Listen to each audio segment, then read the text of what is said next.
राधा वल्लभ श्री हरिवंश गरुड़ पुराण सारोद्धार, इसका आज हम परिचय सुनेंगे। नम्र निवेदन जो इसमें किया गया है वो सुनेंगे और पढ़ेंगे। आइए चलते हैं। जहाँ जीवन है वहां मृत्यु भी निश्चित है। जातस्य हि ध्रुवो मृत्युर्ध्रुवम जन्म मृतस्य च। जो प्राणी जन्म ग्रहण करता है उसे जन्म आने पर मरना भी पड़ता है, और जो मरता है उसे जन्म लेना पड़ता है। पुनर्जन्म का यह सिद्धांत सनातन धर्म की अपनी विशेषता है। जो मरेगा वो जन्म लेगा, जो जन्मा है वो मरेगा, उसको पुनर्जन्म निश्चित है। ये सनातन धर्म की क्या है, विशेषता है। किंतु पुनर्जन्म उसका होता है जो भगवान को प्राप्त नहीं कर पाया है, जिसने भगवान का भजन नहीं किया, पापाचरण किए, अधर्म किया, वो नरक जाके फिर इस पृथ्वी पर पुनर्जन्म ग्रहण करता है। और जिसने भजन किया है, धर्म से चला है, खूब भगवान की लीलाओं कथाओं को सुना है, श्रवण किया है और श्रवण कराया है, अर्थात सुना है और सुनाया है, उसको भगवत प्राप्ति हो जाती है, अर्थात वो भगवान के पास चला जाता है, उसका पुनर्जन्म नहीं होता। यहाँ जो पुनर्जन्म की बात है वो उन जीवों के लिए है जिसने भगवान का भजन नहीं किया है। जीवन की परिसमाप्ति मृत्यु मृत्यु से होती है, तो जीवन की पूर्ण समाप्ति हम मृत्यु से होती है। इस धर्म सत्य को सभी ने स्वीकार किया है, यह प्रत्यक्ष भी दिखाई पड़ता है। इसलिए काल मृत्यु से आक्रांत मनुष्य की रक्षा करने में औषध, तपश्चर्या, दान और माता पिता एवं बंधु बांधव आदि कोई भी समर्थ नहीं है। न सधम न तपोदानम न माता न चा बांधवः शक्नुवन्ति परित्रातुम नरम काले निपीड़ितम। जीवात्मा इतना सूक्ष्म होता है कि वह जब शरीर से निकलता है उस समय कोई भी मनुष्य अपने चर्म चक्षुओं से उसे देख नहीं सकता, और यही जीवात्मा अपने कर्मों के भोगों को भोगने के लिए एक अंगुष्ठ पर परिमित अति बाह्य सूक्ष्म शरीर धारण करता है, जो माता पिता के शुक्र सोणत द्वारा बनने वाले शरीर से भिन्न होता है। इस अतीन्द्रिय शरीर से ही जीवात्मा अपने द्वारा किए हुए धर्म और अधर्म के परिणाम स्वरूप सुख दुख को भोगता है, तथा इसी सूक्ष्म शरीर से पाप करने वाले मनुष्य याम्य मार्ग की यातना भोगते हुए यमराज के पास पहुंचते हैं, एवं धार्मिक जन प्रसन्नता पूर्वक सुख भोग करते हुए यमराज के पास जाते हैं, धर्मराज के पास जाते हैं। यमराज के पास कौन जाता है एक ही धर्मराज भी वही है, और यमराज भी वही है। यमराज उनके लिए हैं जिन्होंने पाप किया है, और धर्मराज उनके लिए जिन्होंने पुण्य किए हैं, धर्म किया है। साथ ही यह बात भी ध्यान देने योग्य है कि केवल मनुष्य मृत्यु के पश्चात अतिवाहिक सूक्ष्म शरीर धारण करते हैं, और उसी शरीर को यम पुरुषों के द्वारा याम पद से यमराज के पास ले जाया जाता है, अन्य प्राणियों को नहीं। केवल मनुष्य जो कर्म करता है उसको उन कर्मों का भोग भोगने के लिए धर्मराज या यमराज के पास ले जाया जाता है, अन्य जीवों को नहीं ले जाया जाता, क्योंकि अन्य प्राणियों को यह सूक्ष्म शरीर प्राप्त ही नहीं होता। वे तो तत्काल दूसरी योनियों में जन्म पा जाते हैं। जितने भी और जीव हैं, कुत्ता हो, बिल्ली हो, छिपकली हो, चिंटी हो, चिंटा हो, जब ये मरते हैं, इनकी मृत्यु होती है, तो वो तुरंत दूसरा शरीर धारण कर लेते हैं, क्योंकि उनकी जो वो योनि है वो भोग योनि है, केवल वो भोग भोगने के लिए उसमें पैदा हुए हैं। लेकिन ये जो हमको शरीर मिला है मनुष्य का, ये कर्म योनि है। हम इससे जो चाहें वो कर सकते हैं, कर्म करने के लिए हम स्वतंत्र हैं। इसलिए इससे पुण्य कर्म करो, धर्म से चलो और भगवान का भजन करो, भगवान को प्राप्त हो जाओगे। और पुण्य भी करोगे, धर्म करोगे तो भगवान को प्राप्त नहीं होगे, क्योंकि बिना भजन के भगवान नहीं मिल सकते। तो कहाँ जाओगे फिर पुण्य और धर्म करके? स्वर्ग में। जब ये पुण्य तुम्हारे क्षीण हो जाएंगे तो फिर यहीं पर आना है। इसलिए भगवान का भजन करो, भगवान का नाम जप करो। पशु पक्षी आदि नाना तिरक योनियों में प्राणी के मृत्यु के पश्चात वायु रूप में विचरण करते हुए पुनः किसी योनि विशेष में जन्म ग्रहण हेतु उस योनि के गर्भ में आ जाते हैं। केवल मनुष्य को अपने शुभ और अशुभ कर्मों का अच्छा बुरा परिणाम इहलोक और परलोक में भोगना पड़ता है।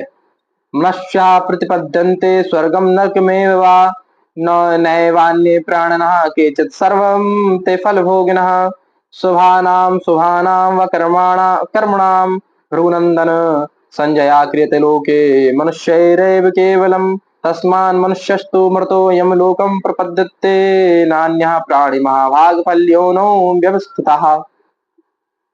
तो ये इसकी वही व्याख्या है। वही मनुष्य है वही नरक या स्वर्ग में जाता है, और जितने भी जीव हैं उनको तुरंत पुनर्जन्म हो जाता है, जितने भी अन्य जीव हैं। अपने कर्मों के फलस्वरूप मृत्यु के पश्चात जीवात्मा सूक्ष्म शरीर धारण करके स्वर्ग या नरक भोगता है और तत्पश्चात उसका पुनर्जन्म होता है या उसे मोक्ष की प्राप्ति होती है। तो भाई बताया कि अपने कर्मों का भोग भोगना पड़ेगा, फिर उसको आगे की प्रक्रिया होती है। जैसे मोक्ष की इसमें लिखा है उसे मोक्ष की प्राप्ति होगी, लेकिन कब होगी? जब उसको अपने कर्मों का फल मिल जाएगा नरक और स्वर्ग में, फिर उसको जन्म दिया जाएगा।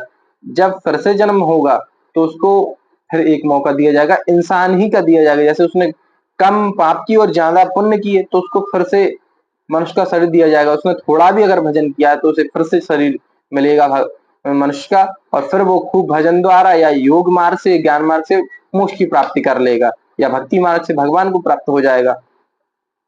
भारतीय मनीषा ने परलोक के इस दर्शन पर विशद विवेचना प्रस्तुत की है।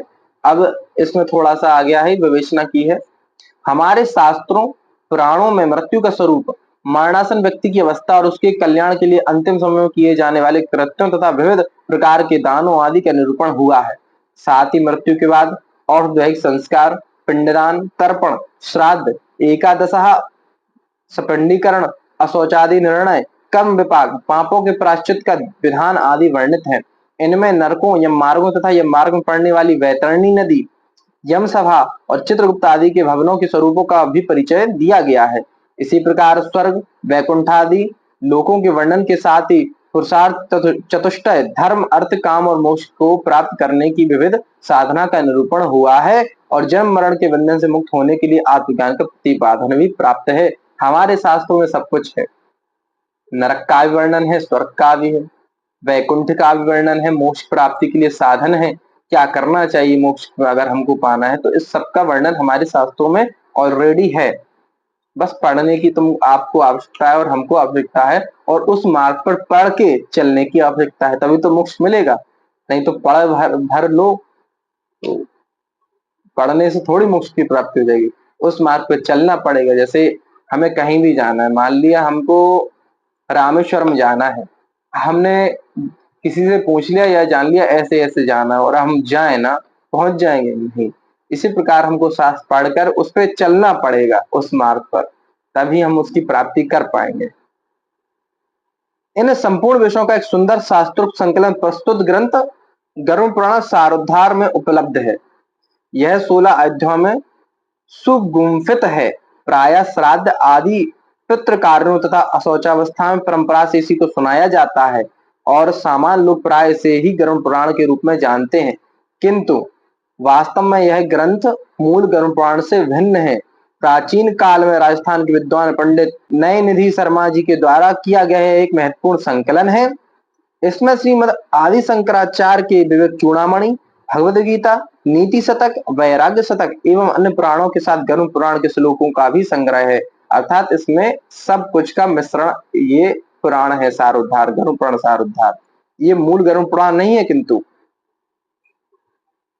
कुछ लोगों ने यह भ्रांति बना रखी है ये और फैला दी है कि इस गरुड़ पुराण सारोद्धार को घर में नहीं रखना चाहिए, या गरुड़ पुराण को नहीं रखना चाहिए, महाभारत को नहीं रखना चाहिए।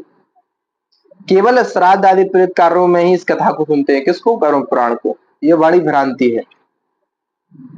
यह धारणा अत्यंत भ्रामक और अंधविश्वास युक्त है। कारण इस ग्रंथ की महिमा में ही यह बात लिखी है कि जो मनुष्य इस गरुड़ पुराण सारोद्धार को सुनता है, चाहे जैसे भी इसका पाठ करता है, वह यमराज की भयंकर यातनाओं को तोड़कर निष्पाप होकर स्वर्ग प्राप्त करता है। यह ग्रंथ बड़ा ही पवित्र और पुण्यदायक है तथा सभी पापों का विनाशक एवं सुनने वालों की समस्त कामनाओं का पूरक है। इसका सदैव श्रवण करना चाहिए। प्राणम गारुणम पुण्यम पवित्रम पापनाशनम शृण्वताम कामनपूरम श्रोतव्यम सर्वदैवहि। अब इसमें लिखा है जो उसको सुनता है, किसी भी प्रकार सुनता है या पढ़ता है, सुनाता है, तो उसकी मनोकामना पूर्ण हो जाती है। वो यम मार्गों के जो कष्ट हैं, यातनाएं हैं, उनसे बच जाता है। केवल सुनने मात्र से क्या ऐसा संभव है? संभव है, किंतु सच्चे मन से जो इसको सुनेगा तो वो जीवन में भी लागू करेगा इन बातों को, और जब जीवन में लागू बात करेगा तो इन सब से बच जाएगा और उसकी हर मनोकामना पूर्ण हो जाएगी। जब वो धर्म नहीं करेगा तब उसमें लिखा है कि झूठ बोलने का ये पाप मिलता है, किसी के साथ धोखा करने का ये सजा है। जब वो डर जाएगा इन सब से तो अच्छे कर्म करेगा, किसी को धोखा नहीं देगा, झूठ नहीं बोलेगा, तो धर्म से चलेगा तो इन सब से बच जाएगा, और जितना धर्म करेगा उसका वो धर्म उसकी हर मनोकामना पूर्ण कर देगा। इसलिए ये बात इसमें लिखी है, केवल सुन लो फिर अधर्म करते रहो तो कुछ होने मोन वाला नहीं है। गरुड़ पुराण सारोद्धार का स्मरण रूपी यह और दैहिक कृत्य पितरों को मुक्ति प्रदान करने वाला, पुत्र विषयक अभिलाषा को पूर्ण करने वाला तथा इस लोक और परलोक में सुख प्रदान करने वाला है। जो इस पवित्र प्रेत कल्प को सुनता अथवा सुनाता है वे दोनों ही पाप से मुक्त हो जाते हैं। जो इसको सुनता है और जो सुनाता है दोनों निश्चित रूप से मुक्त हो जाते हैं। लेकिन सच्चे मन से सुने, अधर्म ना करे तो उसकी बात बन जाएगी और कभी भी दुर्गति को प्राप्त नहीं होते। इसलिए समस्त दुखों को विनाश करने वाले तथा धर्म अर्थ काम और मोक्ष इस चतुर्विध पुरुषार्थ को प्राप्त कराने वाले इस गरुड़ पुराण कल को विशेष यत्र प्रयत्न करके अवश्य ही सुनना चाहिए। अब हम इसको सुनाएंगे तो सब लोग सुनना, और हम भी सुनाएंगे इसके साथ, जब जो सुना रहे हैं वो भी हमारे कान में पड़ेगा। इदं चामुस्मिकं कर्म पुत्र मुक्ति प्रदायकम पुत्रवांचे तदम च परत्रे सुप्रदम प्रेत कल्पमिदं पुण्यम शृणोति श्रावयेच्च यः उभोतो पाप निर्मुक्तो दुर्गतम नैव गच्छतः तस्मात् सर्व प्रयत्नेन श्रोतव्यम गारुणम किल धर्मार्थ काम मोक्षाणाम दायकम दुख नाशनम।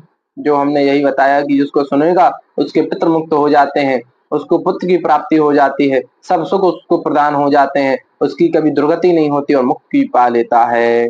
वास्तव में गरुड़ पुराण सारोद्धार की समस्त कथाओं और उपदेशों का सार यह है कि हमें आसक्ति का त्याग कर वैराग्य को प्रवृत्त होना चाहिए तथा संसारिक बंधनों से मुक्त होने के लिए एकमात्र परमात्मा की शरण में जाना चाहिए। यह लक्ष्य प्राप्ति कर्म योग ज्ञान अथवा भक्ति द्वारा किस प्रकार हो सकती है, इसकी विशद व्याख्या इस ग्रंथ में हुई है। मनुष्य इस लोक से जाने के बाद अपने पारलौकिक जीवन किस प्रकार सुख समृद्ध एवं शांतिप्रद बना सकता है तथा उसकी मृत्यु के बाद उस प्राणी के उद्धार के लिए पुत्र पौत्रादि पारिवारिक जनों का क्या कर्तव्य है, इसका विशद वर्णन भी यहाँ प्राप्त होता है। इस गरुड़ पुराण सारोद्धार के श्रवण और पठन से स्वाभाविक ही पुण्य लाभ तथा अंतःकरण की परिशुद्धि एवं भगवान में रति तथा विषयों से विरति होती ही है, साथ ही मनुष्यों को ऐहिक और पारलौकिक हानि लाभ का यथार्थ ज्ञान भी हो जाता है। तदनुसार जीवन में कर्तव्य निश्चय करने की अनुभूत शिक्षा भी मिलती है। इसके अतिरिक्त पुत्र पौत्रादि पारिवारिक जनों की परमार्थिक आवश्यकता और उनके कर्तव्य बोध का परिज्ञान भी इसमें उपलब्ध है। इस प्रकार अत्यधिक उपादेय ज्ञानवर्धक सरस तथा यथार्थ अभ्युदय और कल्याण पूर्णतया सहायक है। आशा है सब साधारण इससे लाभान्वित होंगे। अब मुख्य बात इसमें देखो, इनने कहा कि इसका सार बात यह है कि हमको वैराग्य हो जाए, संसारिक बंधनों से मुक्ति हो जाए और हम एकमात्र परमात्मा की शरण में चले जाएं और खूब भगवान का भजन करें। भाई हमने पहले कहा पढ़ने से पुण्य मिल सकता है लेकिन मुक्त नहीं हो सकते। जब हम इसको पढ़ेंगे और इसको हम हृदय में उतारेंगे, मन में उतारेंगे, इसका मनन चिंतन करेंगे और जब ये जीवन में लागू करेंगे, वैराग्य धारण होगा, तो हम संसार में रहते हुए भी संसार से अलग हो जाएंगे। और जब हम भगवान अलग होकर के भगवान का भजन खूब भजन करेंगे, धर्म से सब पर दया का भाव रखते हुए खूब भजन करेंगे, हम मुक्त हो जाएंगे। कहाँ हम बंधे थोड़ी, हम मुक्त ही हैं। भगवान किसके? हमारे भगवान हैं, हम उनके हैं, वो हमारे हैं, ये ठसक होनी चाहिए। कृष्ण मेरे हैं, श्री राधा रानी हमारी है, भोले बाबा हमारा, जो भी जिसका उपासक है, शिव जी मेरे पिता हैं, मैं उनका हूँ, पिता की प्रॉपर्टी पे हमारा अधिकार है। और शिव जी तो बड़े भोलेनाथ हैं, भोलेनाथ हैं, पशुपति नाथ हैं। किसी को कष्ट मत दो क्योंकि वो पशुओं के नाथ हैं, कष्ट मत दो, खूब उनको भजो, भजन करो, उनका नाम जप करो, उनसे प्रेम करो। जो खाओ पहले उनको खिलाओ, फिर पाओ प्रसाद के रूप में, चक आनंद हो जाएगा और हम मुक्त हो जाएंगे। और शिव जी ऐसे हैं कि वो लौकिक इतना सुख देंगे, बस भूलना मत उनको लौकिक सुख में। बड़े भोले हैं ना, सब कुछ देने में समर्थ हैं। एक श्री जी और शिव जी, पहली बात तो इनमें कोई भेद नहीं है। श्री जी बरसाने वाली हैं, अलबेली सरकार है, और शिव जी आशुतोष हैं, बड़े जल्दी प्रसन्न हो जाते हैं, भोलेनाथ हैं। इसलिए उनको मनाओ। ऐसी महाशक्तियां हैं, एक शिव जी, एक श्री जी। एक, एक मतलब सेम सेम नहीं ना, शिव जी श्री जी, शिव जी श्री जी, श्री जी शिव जी, तो एक ही है। मतलब दुर्गा पुराण में लिखा है कि शिव जी ही राधा है और राधा ही शिव जी है, तो अंतर कोई नहीं है। और ये दोनों बड़े दयालु हैं, जिस पर भी कृपा कर दें उसको सब सर्वस्व अपना दे देते हैं, और इतनी कृपा करते हैं कि लौकिक सुख पारलौकिक सुख सब कुछ उसको प्रदान कर देते हैं, और मृत्यु के पश्चात वो हमको अपना लेते हैं। आनंद ही आनंद है भैया, है। श्री जी की शरण में चले जाओ या शिव जी की शरण में चले जाओ। ये कन्हैया तो बड़े यार छलिया हैं, बड़े परेशान, मतलब ऐसा नहीं है कि वो भी बड़े दया कृपालु हैं, लेकिन जो माता है श्री जी हैं या सीता जी हैं, बड़ी कृपालु हैं, उनको जल्दी दया आती है, थोड़ी परीक्षा लेते हैं कन्हैया। या राम जी जो है, राम जी बड़े सीधे हैं, परीक्षा लेते हैं, श्री जी परीक्षा नहीं लेते। श्री जी परीक्षा नहीं लेती, बरसाने वाले अलवेली सरकार है, तो वो तो परीक्षा नहीं लेती, बड़ी दयालु है। बड़ोता दयालता कृपालता अविरासी है, नेको निरस्तो भूलो न हो सकी, रहत प्रशंसा ही मुख हासी है। बड़ी कृपा, बड़ी कृपा। तो खूब भजन करो और मुक्त हो जाओ। अब इसका हम प्रथम अध्याय कल से शुरू करेंगे, सुनना और जीवन में लागू करने का प्रयत्न करना। मुख्य बात है जीवन में लागू करना।